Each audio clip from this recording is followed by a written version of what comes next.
capturing their third straight Big Ten championship. The Ohio State Buckeyes returned home to learn their CFP fate. With the whole team looking on from its facility in Columbus, the announcement came down just after noon Eastern time. Getting in was never in doubt. The issue was whether they would hold on to the top seed, which they did not. So some mixed emotions from the Bucs, but still one of the four teams with a shot at the national title as they earned the 2 seed. We welcome you into the big show. Great to have you with us, Dave Revson, along with Gerry Dinardo and Howard Griffith. And let's start there, fellas. After we got to watch Ohio State in person last night in the Big Ten championship game, very impressive in the second half, and yet they fall one spot, being jumped by LSU. What do you make of it? Fair shake? Well, I don't know if it's fair. I mean, I'm not surprised for this reason. I lost confidence in the committee a year ago when the final rankings put Ohio State 6th, and they won the Big Ten championship game, and Georgia lost the SEC game, and they were 5th. Not only that, Michigan was 7th. So the 6th-ranked team beat the 7th-ranked team by scoring 62 points on them, and yet Georgia, who lost the SEC championship, was ranked ahead of Ohio State. That's when I lost confidence in the committee.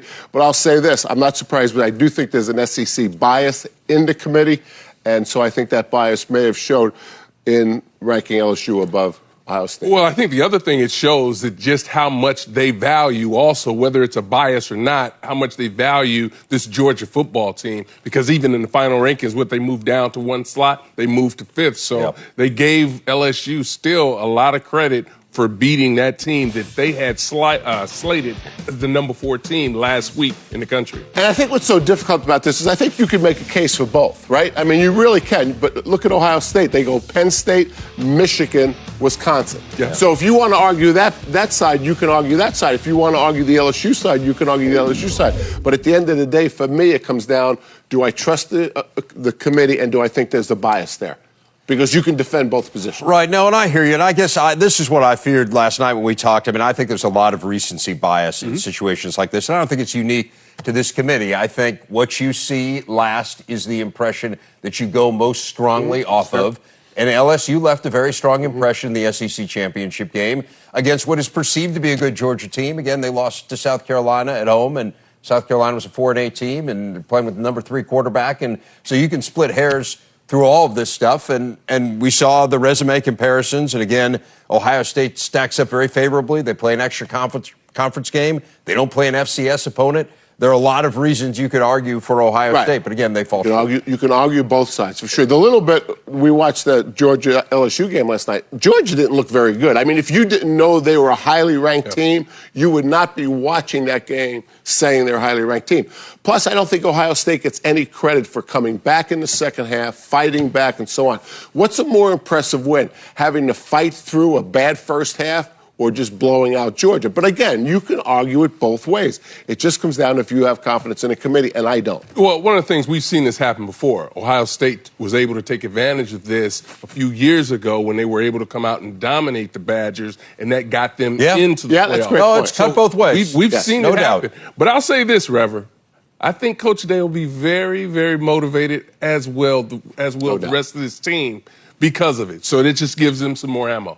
Yeah, I suppose, right? You're trying to prove something. Now, all of a sudden, you have people doubting you. As for the team they will face, it is the Clemson Tigers. Clemson, the ACC champ. They romp past Virginia Saturday night to finish off another perfect regular season.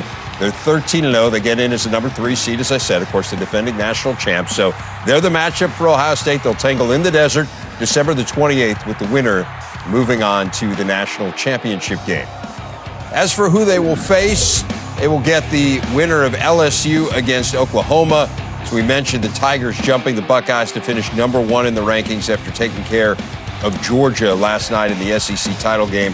LSU also undefeated on the year. They have the likely Heisman winner in Joe Burrow. So as the top seed, they get the advantage of staying close to home, and they play what is indisputably the worst team of the 4 who are in the playoff, which is take nothing away from Oklahoma. The Sooners, though, the only team of the 4 that's lost this season. They did fall to Kansas State, but they won the Big 12 by beating Baylor for the second time on Saturday. Those by far the best 2 wins on their resume. They only have one other one against a ranked team, and that's against the number 25 team in Oklahoma State. It is the 4th time they have been in the CFP. They have yet to win a game. Here are the matchups. Again, both games on the 28th of December. Then a fairly significant gap until the national title game. That will be January the 13th in New Orleans, so a bit more than 2 weeks for the winners to prepare. First things first, though, Ryan Day speaking about his team's number 2 seed with Katie Witham. Well, Coach, your Buckeyes have made a strong case all season long to be that number 1 team. What's your reaction to finding out you are the number 2 team heading into the playoffs? Well, what matters is at the end of the season, who the number 1 team is. This is a great honor to be part of the Final Four and have an opportunity to go play Clemson, who's the defending champs. But what matters is who's the number 1 team at the end of the year, not this. And we did everything we could to get the number 1 spot, but at the end of the day, it doesn't really matter. You have to go play the best teams, and Clemson's one of the best teams. You mentioned Clemson, and of course, it had to be the Clemson Tigers once again. What have been your impressions of Dabo Swinney's team all season long? Oh, I got so much respect for what they've done and the consistency they've had, and we have so much respect for someone like Clemson who comes off of a championship season and then they get everybody's best shot week in and week out. That's not easy, and people have said things about their schedule and everything like that. This was the number 1 team last year, and they haven't lost a game since. So they do a great job. Not only are they talented, but they do a great job schematically as well. So it'll be a big challenge for us. You had a chance to rally the guys up, chat with them right after the announcement came out. What was your message, and what's the focus moving forward as you prepare for the next step? Well, it's just that I'm so proud of what they did, the way they came out in the second half, and we need to build on that. And then to maximize every day, you're in a battle against your opponent every day, whether it's getting healthy, whether it's preparing, whatever it is over the next 3 weeks to get ready for this game, we got to do a better job. Appreciate the time. Good luck, Coach. Okay, thanks. The Buckeyes into the CFP for the 3rd time ever, the first time in 3 years. The last time they also played Clemson in the Fiesta Bowl, and they lost 31-0. In fact, as you can see, they've never beaten Clemson. Lost to them 40-35 in the Orange Bowl after the 2013 season, and then that famous Gator Bowl in 1978, the Woody Hayes punch to Charlie Bauman, which ended his career. Jerry, keys to winning this game against Clemson. Well, I think it starts with motivation. I mean, you take last night's game. I don't think there's any doubt that the second half of the game last night, Ohio State was the more motivated team than they were the first half. Motivation plays a big part in this game. The fact that they won ugly, if you will, I think really will motivate this team to play its best against Clemson. Plus, everyone's saying Clemson's the tougher matchup. All those things, I think, help get Ohio State ready for the game. But the same problem that showed up in the first half of the Wisconsin game will show up against Clemson if they don't fix it, and that's protection of the quarterback.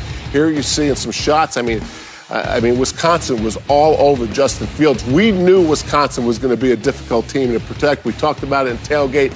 They haven't solved their problems, and they've got some time to do it. I don't know the Clemson team really well, but they say, Howard, the defensive line is one of the best defensive lines in the country. And if Clemson can pressure Ohio State with 4, that's going to give them a real chance to win, especially 1st and 10. Yeah, I'd say one of the things, though, when you talk about this Badger team, we've been talking about it since they installed this sturdy front. That kind of gives them an advantage in a lot of these games, and that gives them an edge. They're going to face a team that's going to play a 4-3, more traditional that they're accustomed to. But I think ultimately it comes down to your defense being able to limit teams, because all 4 of these teams can score a lot of points. They're explosive. They understand what they need to do from that standpoint. It's about the defense being able to make some plays at times. They're going to be put in conflict. All 4 of these teams' defenses will be put in conflict, and it's going to come down to teams being able to eliminate or minimize the bigger plays and maybe holding teams to field goals as opposed to touchdowns, because all these teams can score. That's one thing we know about when you get to this stage. It's not so much about how great your defense is, but how great your offense is and able to score. Kind of the way college football has gone. Yeah. I mean, that's new college football, and the 4 best teams in the country prove that. They're all better offensively. Clemson really rolling down the stretch. The last 8 games, 415 points. I mean, that's a ton when you think about the close game against North Carolina, and then since then they've been fabulous. I think it bears repeating, too, the numbers you saw on the full screen that I didn't mention. I mean, between these 2 teams, they've won 47 straight games, combined winning streak. I mean, it's staggering how good these 2 have been. And both are looking for motivation, right? Yeah, exactly. Exactly. Someone's not going to make it to the championship game. Lots more on the Bucs later. We'll hear from Jeff Okudah, Chase Young, among others, as we continue. But let's roll you through the rest of the Big Ten games. We start in the New Era Pinstripe Bowl, December 27th, Yankee Stadium. Michigan State will take on Wake Forest. Spartans looking to finish their season with a winning record. They get a Wake team that comes in at 8-4 in what will be the first ever meeting between these two schools. Wake faded late after a hot start. Also on the 27th, the Holiday Bowl, number 16 Iowa against 22nd ranked USC. Hawks into a bowl game for the 7th time, have won their last 2 after losing 5 straight. In USC, they get an 8-4 team that's battled through speculation about Clay Helton's job, but has finished the season strong. 10th ranked Penn State gets a New Year's 6 matchup with Memphis, December 28th, the Goodyear Cotton Bowl. The Nittany Lions were in the Rose Bowl hunt, but finished below Wisconsin in the rankings. So now they get a shot at the high-scoring Tigers, who are 12-1 on the season. Just lost head coach Mike Norvell to Florida State. Later that day, it'll be the battle between Ohio State and Clemson in that PlayStation Fiesta Bowl. The Bucs in the CFP for the first time in 3 years, 3rd time ever, taking on the defending national champs and their outstanding QB, Trevor Lawrence. Ohio State has never beaten Clemson, as I mentioned, all 3 of those losses coming in bowl games. One game December 30th will pit Illinois against Cal in the Red Box Bowl in Santa Clara, game you can see on Fox. First bowl game for the Illini in 5 years. Looking to get to 7 wins. They'll face a defensive-minded Cal team led by former Wisconsin defensive coordinator Justin Wilcox. The Outback Bowl, number 18 Minnesota against 12th-ranked Auburn, January the 1st in Tampa. Gophers looking to cap their outstanding season with win number 11. Tough matchup, though, an Auburn team that is fresh off an impressive win over Alabama in a classic Iron Bowl last week. 14th-ranked Michigan gets the Tigers' arch rival in Alabama. Wolverines will try to end their season on a positive note. They've dropped 10 of their last 13 bowl games. In Bama, they get the 2nd highest scoring team in the nation, though one obviously playing without starting QB Tua Tagovailoa. Wisconsin and Auburn, Oregon, I should say, meeting up in the Rose Bowl game on January the 1st in Pasadena. Badgers into this game for the 10th time. They've lost their last 3 trips out west. Oregon, awfully impressive Friday night in the Pac-12 title game, taking care of Utah. Have a great quarterback in Justin Herbert. The final Big Ten bowl game, January the 2nd in Jacksonville, Indiana and Tennessee in the Tax Slayer Gator Bowl. Hoosiers could tie a school record for victories with a win. They get a Volunteers team that has finished the year strong after a shaky start. 5 straight wins to get to 7 under Jeremy Pruitt. So good slate. What jumps out at you guys? Three games jump out at me. I think you look at the Iowa game. I think that's a tough matchup with USC. I think Minnesota-Auburn's a really interesting matchup. And the one I'm probably most interested in is the Alabama-Michigan game. I mean, 2 brand names in college football, but those 3 jump out at me, and I think they're all 3 difficult matchups. Yeah, I think it's going to be a fun slate of games. And as we went through a little exercise in our meeting of whether we thought teams had an advantage or a disadvantage or whether it was neutral, meaning right now at this particular point, it could go either way. And of these 9 games, I think 4 of them, for me, I had as neutral. It's too early to tell you who I think is going to win these games, but 4 of them were neutral. So I think these are some good setups for